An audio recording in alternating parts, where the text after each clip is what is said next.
Hello，大家好，歡迎大家收睇06賽馬頻道嘅。第六場講翻就係第六場啦。呢場係3T 嘅次關嚟嘅。4班1200米。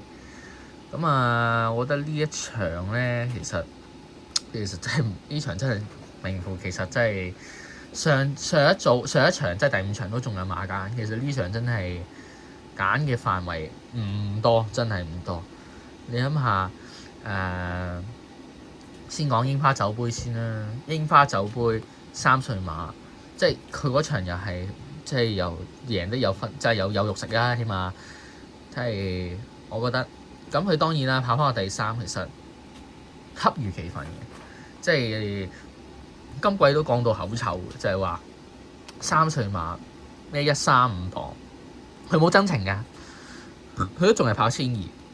喂，其實有2檔，大家嗰一日應該估，哇2檔即係熟，即係研究賭馬啲人就知嘅。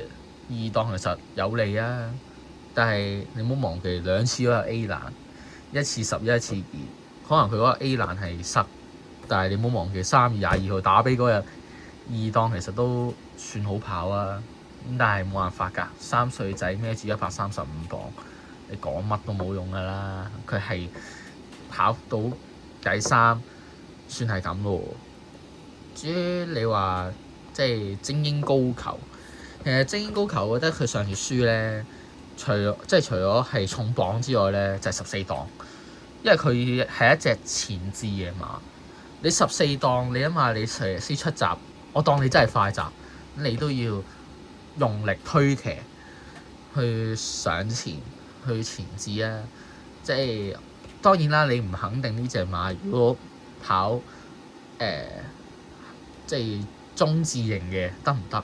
但係可以話俾你聽，就係佢輸今次上即係447呢場次跑第2，即係佢贏，即係佢唔能夠連接嘅原因係因為佢始終3歲仔135磅14檔3個不利因素之下，去咁樣同你跑第2，其實真係。即係100分就唔可以講嘅，99分咯，係咪？咁但係唔緊要啊，你今場隔咗一格㗎啦嘛，佢可能今場會同你 win 俾你睇咧，係咪先？講下鼓浪好有第3，呢隻馬我覺得幾好嘢。你轉咗倉，你一次贏9.5倍獨贏，第2次贏10倍，即係咪啲人覺得即係貴福特唔係呢隻嘢未贏之前咧，貴福特係冇連接馬嘅。嗱，估唔到呢一隻會成為咗貴福特即係嘅連接馬咯，即係佢唔同尤達永啊，貴福特起碼有一隻啊，尤達永好似係一隻連接馬都冇嘅，即係跑馬台成日講嘅，所以同埋我覺得咧，佢阿田太安同佢贏完2場之後咧，佢跑第4麥道朗騎好唔好唔記得啊？嗰日點解麥道朗騎田太安就係我中東。即係咯，你揾個唔熟手嘅騎師，麥道朗都算世一騎師啊，跑翻個第4，咁冇辦法，始終你臨場換咗佢唔熟呢隻馬就係唔熟，即係你好難即係要預佢 win 嘅嗰下，同埋實我實講句，你贏咗2場嘅馬，要贏第3場連接，真係即係多嘅唔多，少嘅唔少，多嘅真係唔多。少就一定好少，所以唔值得咩咯？即係你數到嘅，即係今年打吡冠軍8路金剛，告東尼嗰隻時時歡聲，其實都冇啦，即係我都諗唔到。你諗到 comment 話翻俾我聽，係咯。所以其實我覺得同埋田泰安一翻嚟第5-3米呢場要換翻阿田泰安跑翻個第2俾你。其實我覺得田泰安呢一場咧，埋到口㗎啦，個頭馬無可奈何，潘頓183，即係車輪邊嗰下仲有100米，臭標標勁咪爬翻上嚟咯，即係咁樣。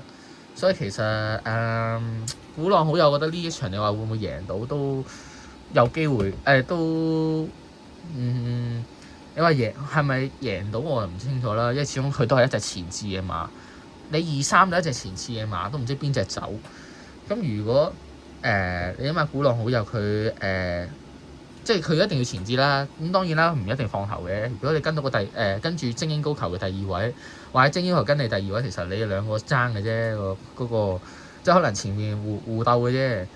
咁所以其實呢一場咧，其實即係1、2、3咯。你話 win pay 或者 pay 你哋自己揀咯，呢啲嘢就咁就係咁咯。即係我嘅心水就係1、2、3win pay 或者連人為止 Q 至3個呢啲就你哋自己決定啦。呢場係啦。